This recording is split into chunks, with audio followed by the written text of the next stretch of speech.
Sinagoge adalah rumah ibadah orang Yahudi, sekaligus merupakan pusat kegiatan pendidikan bagi anak-anak dan keluarga orang Yahudi, seperti dikutip dari buku Guru Pendidikan Agama Kristen dan Budi Pekerti, SMP kelas Memam Kementerian Pendidikan dan Kebudayaan, 2017.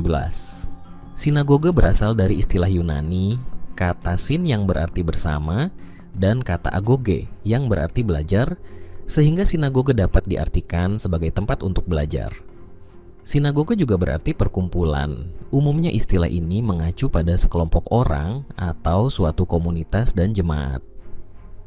Dilansir dari buku Dunia Sosial Kekristenan Mula-Mula, pada awalnya pertemuan seringkali diadakan di rumah-rumah pribadi saat kelompoknya masih kecil, sampai kelompok tersebut membesar dan membuat tempat berkumpul bernama sinagoge. Tempat ini terdiri dari sebuah ruangan sederhana dengan bangku-bangku. Sinagoge menjadi tempat berdoa kaum Yahudi pada hari Sabat dan hari-hari suci lainnya. Selain itu, sinagoge juga berfungsi sebagai pusat masyarakat, termasuk belajar. Jadi, sinagoge berfungsi tak hanya sebagai tempat ibadah, tetapi juga sebagai tempat dalam memperkuat hubungan sosial dan rasa keyahudian kaumnya. Asal mula sinagoge. Berikut ini beberapa pandangan mengenai asal mula sinagoge yang dikutip dari jurnal teologi Berita Hidup berjudul Sinagoge pada masa intertestamental dan relevansinya dengan gereja masa sekarang oleh Stanley Santoso. Birinci zaman Musa. Tradisi Yahudi menyebutkan akar sinagoge dimulai sejak zaman Musa atau bahkan pada zaman para patriark. Mengingat sinagoge adalah rumah ibadah, maka adanya sinagoge sejak adanya penyembahan kepada Tuhan. Namun, sinagoge masa itu masih berupa kemah, bukan sebagai bangunan permanen, sehingga belum bisa dikatakan bahwa sinagoge yang dikenal seperti sekarang. Masa Musa dapat dikatakan akar dari munculnya sinagoge, bukan sebagai awal sinagoge. 2. Masa reformasi Yosia. Ada teori dari Julian Morgenstern yang menyebutkan bahwa sinagoge mulai berdiri di Israel sebagai akibat dari reformasi Yosia, yakni ketika mesbah-mesbah dan bukit-bukit pengorbanan dari tradisi religius non-Yahudi dihancurkan.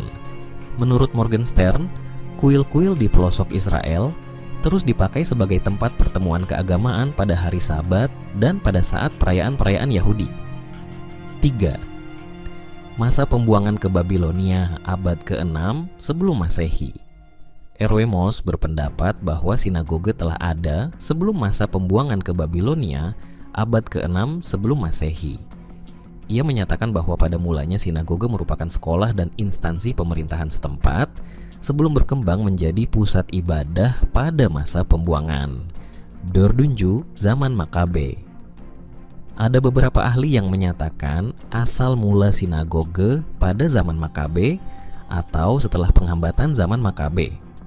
Pendapat tersebut didasarkan pada bukti-bukti arkeologis yang menyatakan bahwa pada abad ketiga, sinagoge belum dikenal di Palestina. Bukti arkeologis menyatakan sinagoge tertua yang peninggalannya ditemukan di Palestina berasal dari abad pertama Masehi. Akan tetapi, pendapat ini lemah, sebab pemberontakan Makabe terjadi karena Antiochus Epiphanes merampas bait suci. Kelima, masa pembuangan. Selama masa pembuangan, ketika beribadah di Yerusalem tidak memungkinkan, orang-orang Yahudi berkumpul di rumah-rumah mereka untuk membaca dan membahas kitab suci secara rutin. Mereka tetap melakukan perayaan-perayaan Yahudi dan perayaan kurban di tempat-tempat tertentu.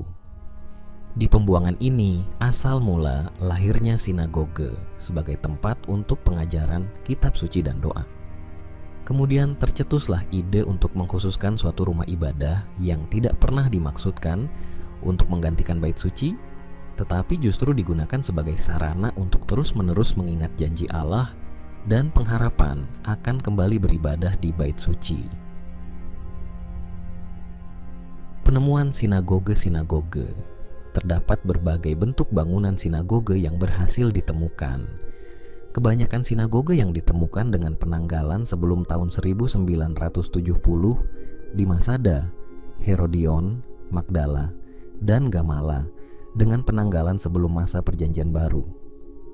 Penemuan sinagoge-sinagoge lain juga ditemukan di Palestina, antara lain di Kapernaum, Chorazim, Hamath, Tiberias, Baram, Bet Alfa, dan Maon. Sementara penemuan di luar Palestina yang terkenal adalah Ostia, Stobi, Delos, Sardis, dan Dura Europus. Ciri-ciri sinagog: di antara sinagoge yang ditemukan tidak ada arsitekturnya yang seragam, tetapi mereka memiliki kesamaan ciri-ciri umum. Ciri-ciri umum, beberapa sinagoge biasanya menghadap ke Yerusalem, namun tidak dengan konsistensi dan keakuratan yang mutlak.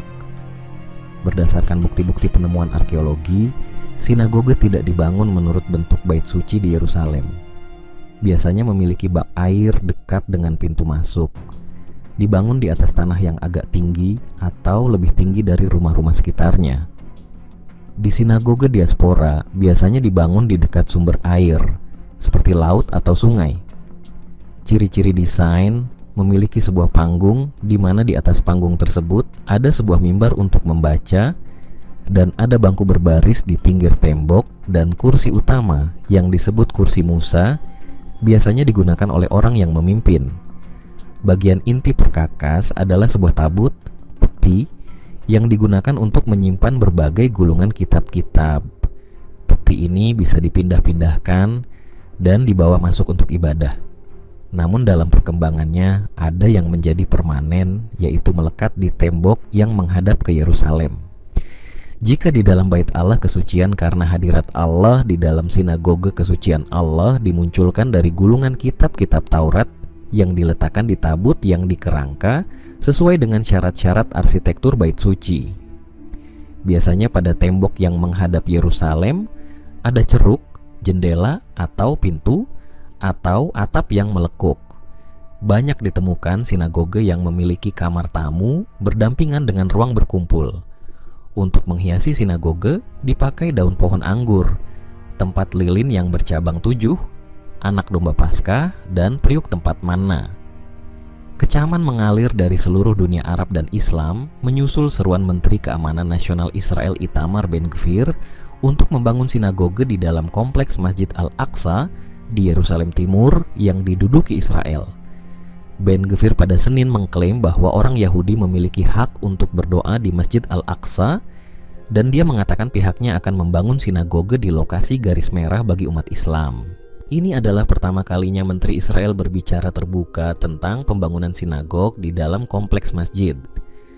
Namun, dalam beberapa bulan terakhir, Ben-Gvir telah berulang kali menyerukan agar orang Yahudi diizinkan beribadah di lokasi tersebut. Kementerian Luar Negeri Arab Saudi pada Selasa mengatakan bahwa negaranya dengan tegas menolak seruan Ben-Gvir dan provokasi berkelanjutan terhadap sentimen umat Islam di seluruh dunia. Kemlu Saudi menekankan perlunya menghormati status historis dan hukum Masjid Al-Aqsa, dan negara itu memperbarui seruannya kepada masyarakat internasional untuk memikul tanggung jawabnya dan mengakhiri bencana kemanusiaan Palestina. Ia juga menyerukan pengaktifan mekanisme serius untuk meminta pertanggungjawaban pejabat Israel atas pelanggaran berulang terhadap hukum dan norma internasional. Palestina mengecam seruan Ben-Gvir itu sebagai upaya untuk menyeret seluruh wilayah ke dalam perang agama. Rakyat Palestina tidak akan menerima kerusakan apapun terhadap Masjid Al-Aqsa yang merupakan garis merah yang tidak dapat dilintasi dalam kondisi apapun, kata juru bicara Otoritas Palestina Nabil Abu Rudineh dalam sebuah pernyataan. Partai Keadilan dan Pembangunan (AK) Turki mengecam pernyataan Menteri Sayap Kanan Israel tersebut sebagai ujaran keji. Pernyataan Menteri Keamanan Nasional Israel Itamar Ben-Gvir tentang pembangunan sinagoge di lokasi Masjid Al-Aqsa adalah pernyataan keji dan terkutuk yang menyerang semua umat Islam dan kemanusiaan, kata juru bicara Partai AK Omer Çelik di X. Kementerian Luar Negeri Mesir mengatakan Israel bertanggung jawab secara hukum untuk mematuhi status quo di Masjid Al-Aqsa dan menjaga tempat-tempat suci Islam dan Kristen.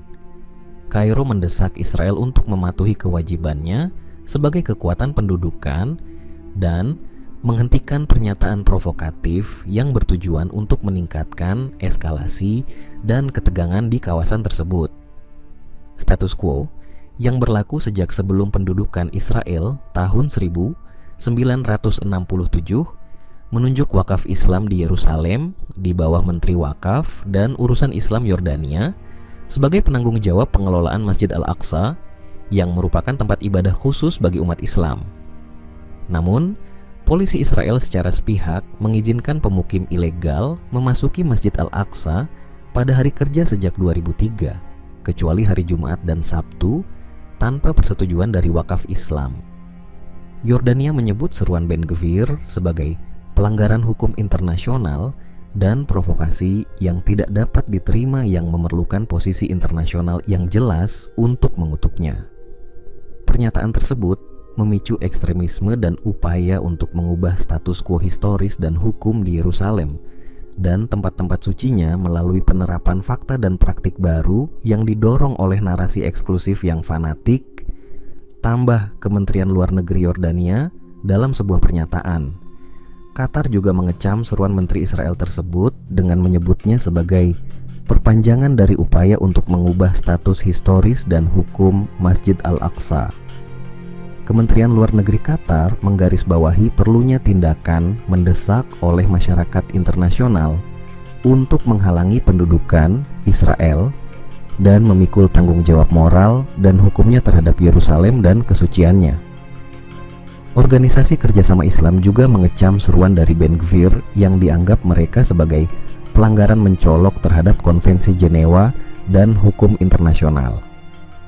Dalam sebuah pernyataan, OKI mengatakan Yerusalem merupakan bagian integral dari wilayah Palestina yang diduduki pada 1967 dan ibu kota negara Palestina.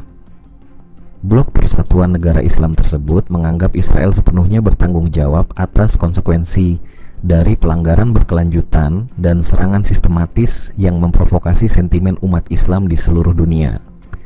Masjid Al-Aqsa dianggap sebagai situs tersuci ketiga dalam Islam. Umat Yahudi menyebut area tersebut sebagai Temple Mount yang diyakini sebagai lokasi dua kuil Yahudi kuno. Israel menduduki Yerusalem Timur, tempat Al-Aqsa berada, selama Perang Arab-Israel tahun 1967. Pada tahun 1980, Israel mencaplok seluruh kota, sebuah tindakan yang tidak pernah diakui oleh masyarakat internasional. Israel menghadapi kecaman internasional atas serangan brutalnya di jalur Gaza yang telah menewaskan lebih dari 40.400 orang sejak serangan Hamas pada 7 Oktober. Meski ada resolusi gencatan senjata segera dari Dewan Keamanan PBB.